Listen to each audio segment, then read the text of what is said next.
de la présentation du Seigneur. 40 jours après la naissance de Jésus, Marie et Joseph portèrent l'enfant au temple afin de le présenter au Seigneur selon la loi de Moïse. Ce mystère de la présentation de Jésus au temple est le 4e des mystères joyeux de notre rosaire et nous redonne un petit air de Noël.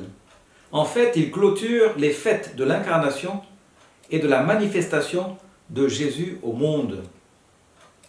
Que demande la loi donnée par Dieu à Moïse? Exode chapitre 13. Tout premier-né de sexe masculin sera consacré au Seigneur.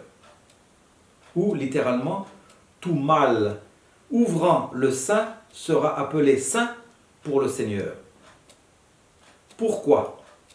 La vie appartient à Dieu. La fécondité vient de la bénédiction de Dieu. D'abord, la vie humaine, qui est sacrée par nature, appartient à Dieu. Les enfants appartiennent plus à Dieu qu'à leurs parents. Les parents sont responsables de leurs enfants, mais ils ne sont pas les propriétaires de leurs enfants.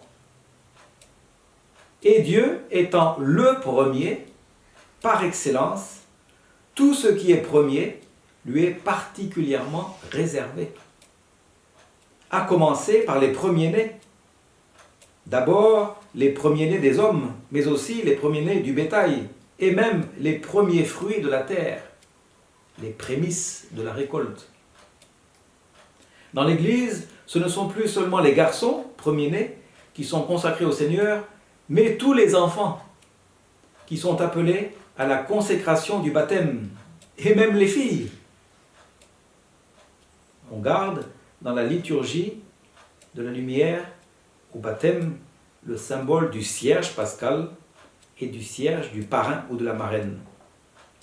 Dans la loi de Moïse, les jeunes mamans, les jeunes accouchés devaient non seulement offrir à Dieu leur enfant, mais aussi se purifier. Lévitique chapitre 12. Marie s'est soumise à ce rite de purification humblement pour suivre la loi commune. En fait, elle était déjà pure. Dans l'Église, cette coutume, souvent oubliée, a quand même été conservée. Il s'agit des relevailles. Petite cérémonie où la maman se relève de ses couches. Un rite de bénédiction spécial est prévu pour la mère et pour l'enfant, surtout si le baptême se fait attendre.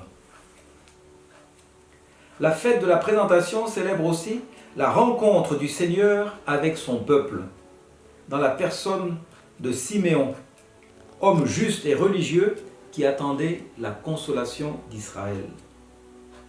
Enfin, la fête de la présentation est devenue la fête des religieux et des consacrés, à la suite du consacré par excellence, le Christ Jésus.